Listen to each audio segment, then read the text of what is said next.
Today I am going to cover the topic assignment problem with Hungarian method.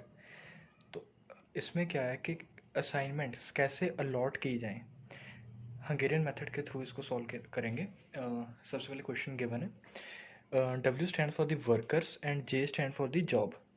और जो ये matrix में data show किया गया है ये शो करता है कि असाइनमेंट अलॉट करने का कंपनी को कितने कॉस्ट पड़ेगी।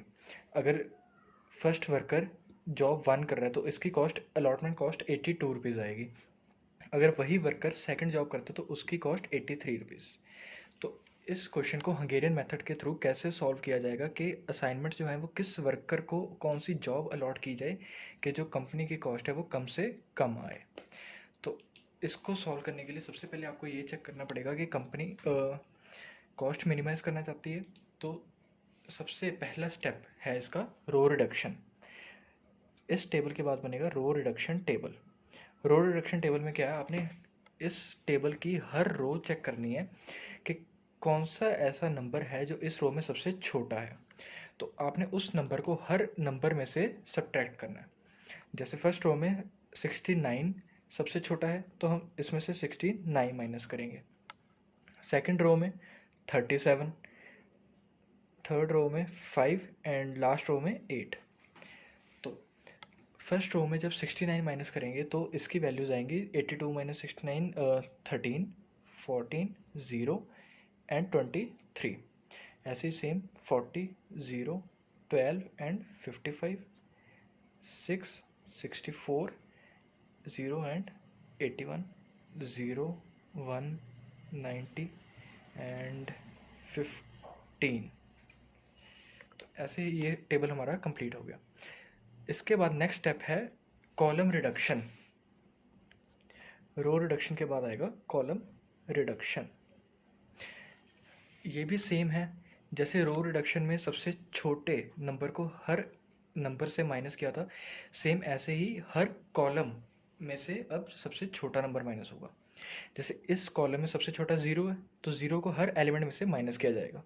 तो इसके नंबर वैल्यूज़ आ गई 13, 40, 6 एंड 0, क्योंकि 0 is the smallest number and we have to subtract 0 from every number. Same next column again 0, 14, 0, 64 and 1, again 0, 12, 0, 90. Now in this column the smallest number is 15. Now we have to subtract 15 from each number. 23 minus 15 8, 40, 66 and 0. इसके बाद next step है कि आपने zeros को cut करना है। अब cut किस वे से करना है वो चेक करते हैं। सबसे पहले आपने फर्स्ट रो चेक करनी है। फर्स्ट रो में एक ही ज़ीरो है तो इस पे आपने बॉक्स बना देना है और लाइन से इसको कट कर देना है। अब नेक्स्ट रो में भी एक ही ज़ीरो है, उस पर बॉक्स बना लेना है और उसको कट कर देना है। अब नेक्स्ट रो में कोई भी ज़ीरो नहीं है तो इसको हम नहीं कट करेंगे। Now in the last row there are 2 zeros, तो इसमें से अब कट नहीं की जा सकती क्योंकि 2 ज़ीरोस है तो कौन सी ज़ीरो कट करें। तो इसको हम चेक करेंगे कॉलम वाइज के इस कॉलम में एक ही ज़ीरो है, हम इसको कर देंगे सर्कल और इसको लाइन से कट कर देंगे तो ये ज़ीरो अपने आप कट गई। तो इस वे से हमारी जितनी भी ज़ीरोस थी वो सारी कवर होगी लाइन से। तो अब हमने ये चेक करना है कि जो नंबर ऑफ़ लाइन्स है क्या वो नंबर ऑफ़ रोज़ और कॉलम्स के इक्वल हैं। तो हमारी नंबर ऑफ़ लाइन्स है 1, 2 और 3, जबकि हमारे रोज़ हैं और कॉलम्स है 4, तो 3 इज़ नॉट इक्वल टू 4। तो अब हमें एक और कॉलम बनाना पड़ेगा। इसका नेक्स्ट स्टेप है रिड्यूस्ड मैट्रिक्स। तो रिड्यूस मैट्रिक्स में क्या है, जो नंबर बच गए जिनके ऊपर लाइन नहीं है जैसे 30, 46, 66, 40 और 8, तो इनमें से आपने चेक करना है कि सबसे छोटा नंबर कौन सा है। तो इन सब नंबर्स में से सबसे छोटा 6 है। तो हमने क्या करना है, जितने भी अनकवर्ड नंबर्स हैं जिनके ऊपर लाइन नहीं लगी उनमें से 6 को सब्ट्रैक्ट कर देना है। जैसे 13 के ऊपर लाइन नहीं है, 13 माइनस 6 7 एंड 40 माइनस 6 34 0। और ऐसे नंबर जिनके ऊपर क्रॉस बन रहा है, दोनों लाइन से कट किया जा रहा है, जैसे ये नंबर ये, तो इनमें आपने 6 को ऐड कर देना है। जैसे 1 + 6 7, 90 + 6 96। तो इस वे से आपने पूरा टेबल कंप्लीट कर लेना है। और ऐसे नंबर जिनके ऊपर सिर्फ लाइन है उनमें आपने ना ही ऐड करना है ना ही सब्ट्रैक्ट करना है, वो एज इट इज़ नंबर लिख देने हैं। जैसे 0, ना ही ये 2 बारी कट हो रहा है, सिर्फ एक बार लाइन है, तो 0 वैसे का वैसे। तो ऐसे ये पूरा टेबल फिल कर लेंगे। 14 0 64 0 12 0 2 36 60 एंड 0। तो अब फिर से वही स्टेप, ज़ीरोस को हमने कट करना है। तो फर्स्ट रो में चेक करेंगे एक ही ज़ीरो है, तो इसको कट कर देंगे लाइन को, तो ये ज़ीरो अपने आप कट हो गई। अब नेक्स्ट रो में एक ही ज़ीरो है, तो इसको भी हम कट कर देंगे। अब अगली रो, इसमें एक ज़ीरो ये रही, ये तो पहले से ही कट हो चुके, तो एक ही बची, तो इसको भी कट कर देंगे और ये ज़ीरो अपने आप कट हो गई। अब नेक्स्ट रो में ये लास्ट ज़ीरो ये बची है, तो ये रो भी कट हो गई।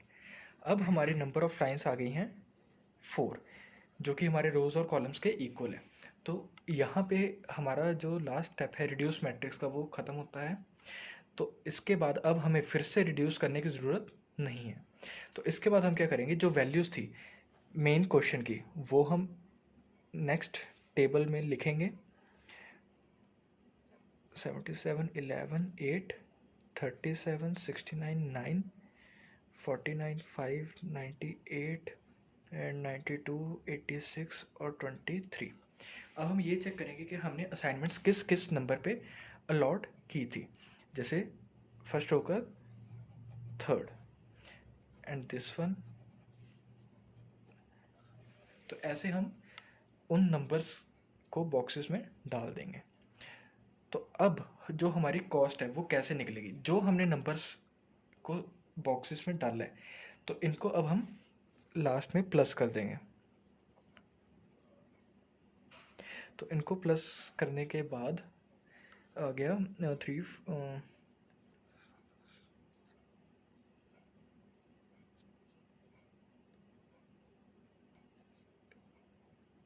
तो हमारी कॉस्ट आ गई 140 रुपीज़। कि अगर हम job 1 job 2 these are the jobs and these are workers,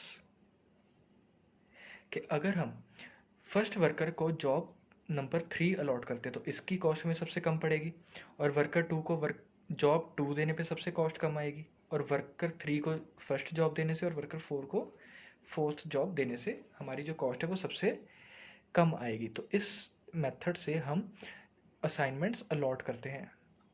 I hope this might be clear to all of you. Thanks.